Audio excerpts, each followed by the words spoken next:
کیا کبھی آپ نے قرآن کی تلاوت کرتے ہوئے محسوس کیا ہے کہ سانس جلدی ختم ہو جاتا ہے؟ ذرا تصور کریں کہ آپ بغیر تھکے تلاوت کر سکیں، لمبی لمبی آیات آسانی کے ساتھ اور بغیر رکے پڑھ سکیں۔ یہ یقیناً ان بڑی وجوہات میں سے ایک ہے جو قرآن کی تلاوت کو اور زیادہ خوشگوار بنا دیتی ہے۔ تو چاہے آپ اس مسئلے کا حل تلاش کر رہے ہوں یا آپ نے اس پر غور نہ کیا ہو، اس سبق میں سیکھے جانے والے نکات اور طریقے انشاءاللہ آپ کی تلاوت اور قرآن کے ساتھ آپ کے تعلق کو بدل کر رکھ دیں گے۔ لیکن یہ سبق شروع کرنے سے پہلے یہ تنبیہ ہے کہ آپ کو سانس کے نظام سے متعلق کوئی طبی مسئلہ نہیں ہے، جیسے دمہ وغیرہ، کیونکہ اگر ایسا ہے تو سب سے پہلے طبی مدد حاصل کرنا آپ کی ترجیح ہونی چاہیے۔ اب آئیے آغاز کرتے ہیں۔ 3 بڑے عوامل ہیں جو آپ کے پھیپھڑوں کی موجودہ صلاحیت کو زیادہ سے زیادہ بناتے ہیں، اور سانس کی مشقوں میں جانے سے پہلے ان کا درست ہونا ضروری ہے۔ اگر یہ عوامل درست نہ ہوں تو یہ مشقیں زیادہ فائدہ نہیں دیں گی، بلکہ شاید بالکل بھی نہیں۔ یہ 3 عوامل ہیں: آواز کی طرز، جسمانی ہیئت اور سانس لینے کا طریقہ کار۔ تو آئیے پہلے عامل سے شروع کرتے ہیں۔ پہلا عامل طرز۔ آپ کی زیادہ تر تلاوت آپ کی اپنی طرز میں ہونی چاہیے، لیکن اس کا مطلب کیا ہے اور ہم اسے کیسے پہچان سکتے ہیں؟ فرض کریں کہ یہ عمود تمام آوازوں کی نمائندگی کرتا ہے جو انسان نکال سکتا ہے۔ یہ سب سے اونچی آواز ہے اور یہ سب سے نیچی۔ اب ہر انسان صرف ایک خاص حد تک آوازیں نکال سکتا ہے، اور اس حد کے درمیان میں آپ کی طرز یا کمفرٹ زون ہوتا ہے، جہاں آپ سب سے زیادہ آرام اور خوبصورتی کے ساتھ تلاوت کر سکتے ہیں، اور اس حد کے کناروں پر وہ آوازیں ہوتی ہیں جو سب سے زیادہ بے آرامی اور سب سے زیادہ تھکن کا سبب بنتی ہیں۔ لہٰذا جب کسی قاری کی نقل کرتے ہوئے آپ اپنی آواز کی حد سے زیادہ اونچا یا نیچا جانے پر مجبور ہوتے ہیں تو اس سے آپ بہت جلد تھک جاتے ہیں اور سانس چھوٹا ہو جاتا ہے، کیونکہ آپ ایسی آواز پیدا کرنے کے لیے زیادہ ہوا اور زیادہ محنت لگا رہے ہوتے ہیں جو آپ عام طور پر نہیں نکالتے۔ اسی لیے آپ کو ہمیشہ اپنی طرز یا اپنے کمفرٹ زون میں رہنا چاہیے۔ تو آپ اپنی طرز کو کیسے پہچانیں؟ آپ کی درست طرز وہی ہے جس میں تلاوت کرتے وقت آپ کو سب سے زیادہ راحت محسوس ہو۔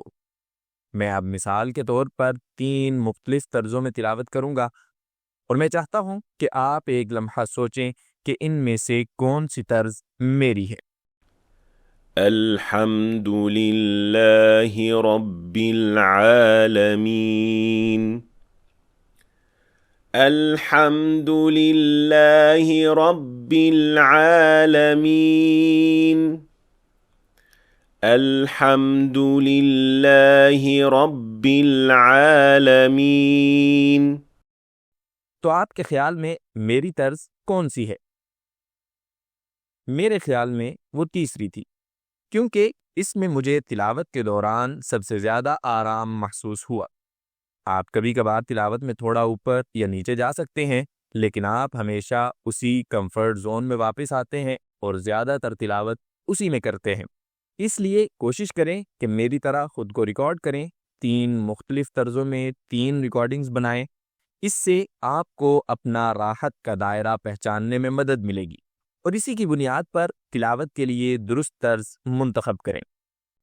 اور اس سے متعلق ایک اور بات یہ ہے کہ آپ کس قدر اونچی یا دھیمی آواز میں تلاوت کرتے ہیں۔ بہت آہستہ یا بہت زور سے تلاوت کرنا بھی جلدی تھکن کا باعث بنتا ہے۔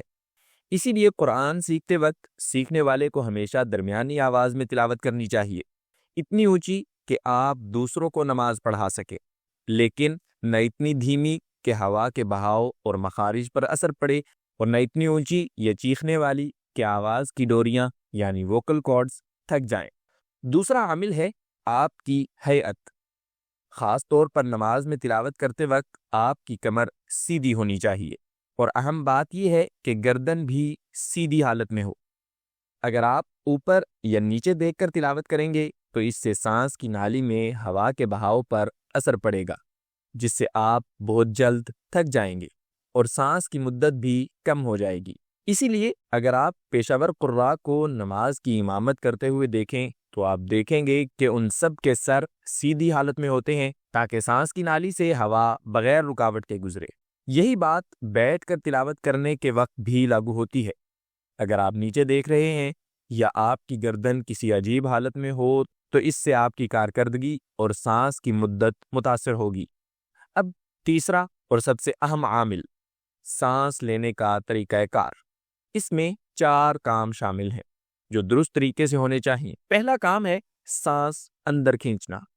سانس ناک کے ذریعے لینی چاہیے، نہ کہ منہ سے، اور نہ ہی ناک اور منہ دونوں سے، بلکہ صرف ناک کے ذریعے۔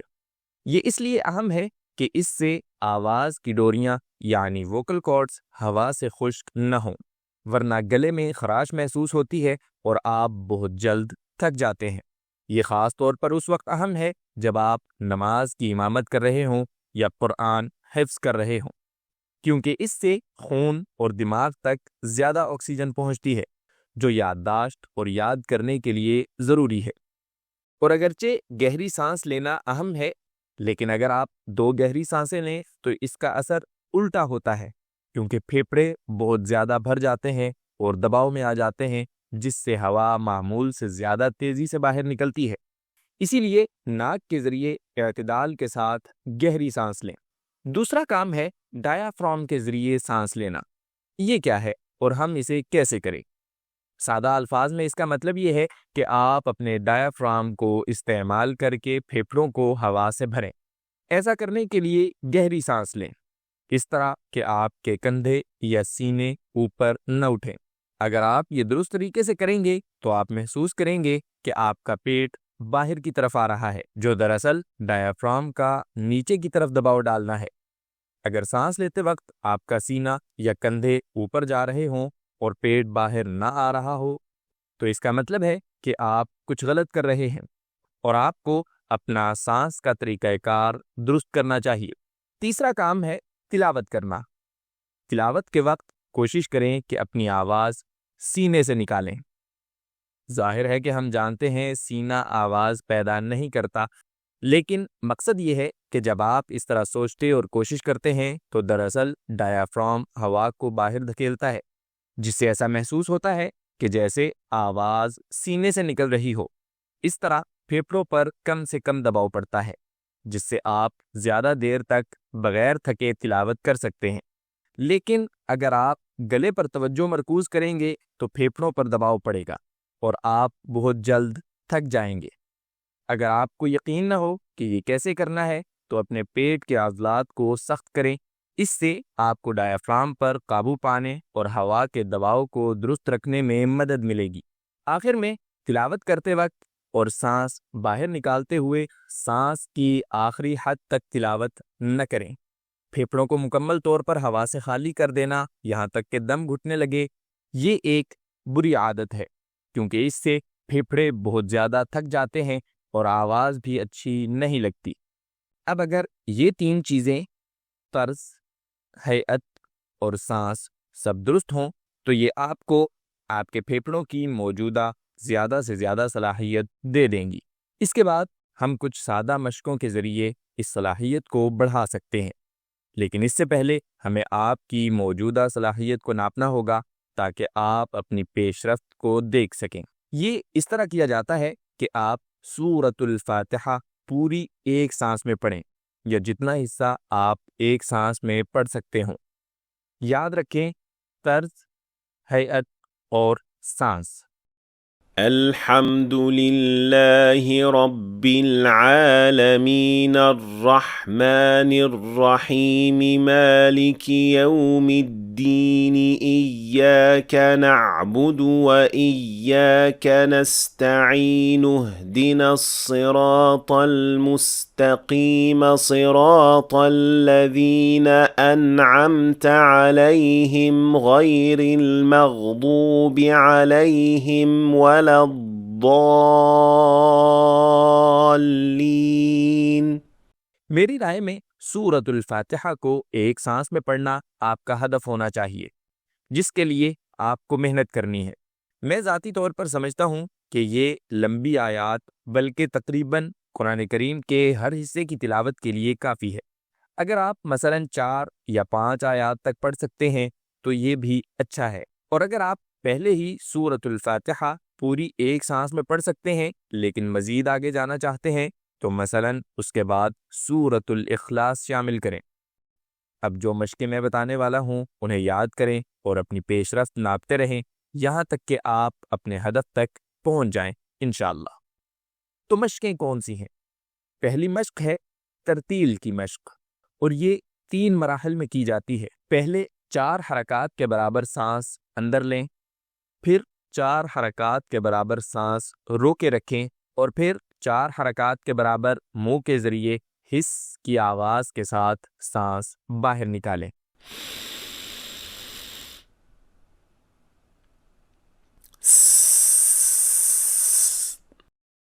جیسے جیسے آپ آگے بڑھیں گے سانس روکے رکھنے اور سانس باہر نکالنے کی مدت کو ہر بار 1 حرکت کے برابر بڑھاتے رہیں، لیکن سانس اندر لینا ہمیشہ 4 حرکات کے برابر ہی رہے گا۔ اس طرح آپ کم وقت میں زیادہ ہوا لینا سیکھ جائیں گے۔ یہ مشق نماز میں امامت کرنے والوں کے لیے بھی ہے، کیونکہ اگر آپ تلاوت شروع کرنے سے پہلے سانس لینے میں زیادہ وقت لگائیں تو پیچھے نماز پڑھنے والوں کو لگ سکتا ہے کہ آپ بھول گئے، جس سے خلل پیدا ہو سکتا ہے۔ اس لیے آپ کو بغیر زیادہ وقت لگائے لمبا سانس لینا آنا چاہیے۔ دوسری مشق ہے غبارے والی مشق۔ یہ وہی ہے جو نام سے ظاہر ہے، یعنی غبارے پھلانا۔ یہ پھیپھڑوں کی صلاحیت بڑھانے کے لیے ایک مشہور مشق ہے۔ اس میں ناک کے ذریعے درست سانس لے کر غبارے پھلائے جاتے ہیں۔ اگر یہ مسلسل کی جائے تو انشاءاللہ کم وقت میں اچھے نتائج دیتی ہے۔ یہ اس لیے مؤثر ہے کہ یہ ان عضلات کو ترتیب دیتی ہے جو ڈایافرام کو پھیلانے اور اوپر نیچے کرنے کے ذمہ دار ہیں، جس سے پھیپھڑے سانس اندر لیتے وقت زیادہ آکسیجن لے سکتے ہیں۔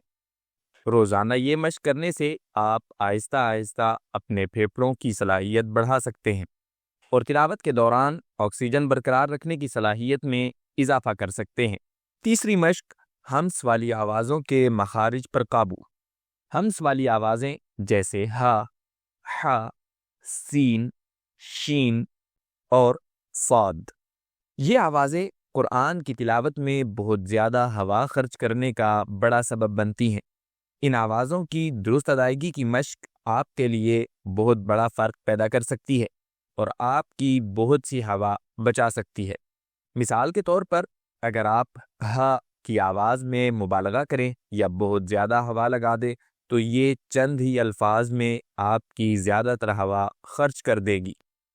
وَإِلَٰهُكُمْ إِلَٰهٌ وَاحِدٌ لَا إِلَٰهَ إِلَّا هُوَ الرَّحْمَٰنُ الرَّحِيمُ۔ اس مختصر آیت میں صرف 9 الفاظ تھے، لیکن ہا اور ہا کی ادائیگی کا درست طریقہ کار استعمال نہ کرنے کی وجہ سے میں تقریباً اسے مکمل نہ کر سکا۔ اسی لیے ہمس والے حروف پر اپنے سانس کی ہوا کے خرچ کی نگرانی کریں تاکہ آپ زیادہ دیر تک تلاوت کر سکیں۔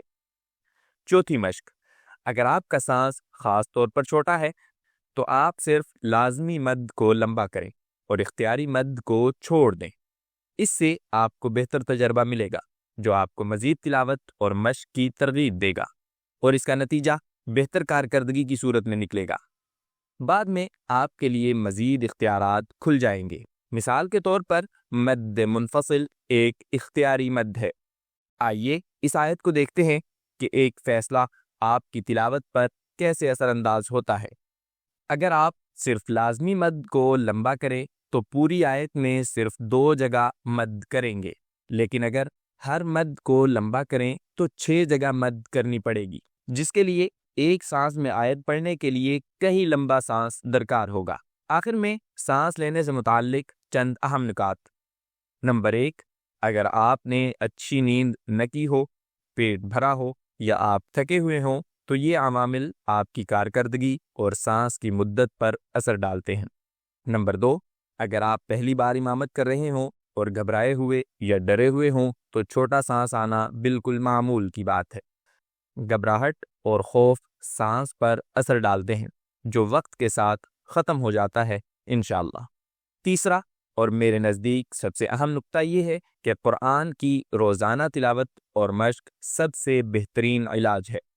اس کی وجہ یہ ہے کہ تقریباً ہر قاری کی آواز خوبصورت، سانس لمبا اور طریقہ کار اچھا ہوتا ہے، کیونکہ وہ روزانہ بہت زیادہ مشق کرتا ہے، جو مجموعی طور پر اس کے طریقہ کار اور حالت کو بہتر بناتی ہے۔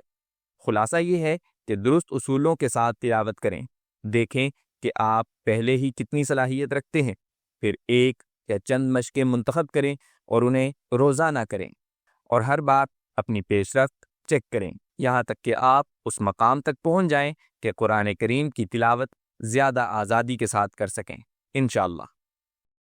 دیکھنے کا شکریہ۔ مجھے امید ہے کہ آپ نے آج کچھ نیا سیکھا ہوگا۔ اگر سیکھا ہے تو ویڈیو کو لائک اور شیئر کریں تاکہ دوسرے لوگ بھی فائدہ اٹھا سکیں، اور اگر آپ مزید ایسی ویڈیوز دیکھنا چاہتے ہیں تو ہمارے چینل کو سبسکرائب کریں، اور انشاءاللہ ملاقات ہوگی اگلی ویڈیو میں۔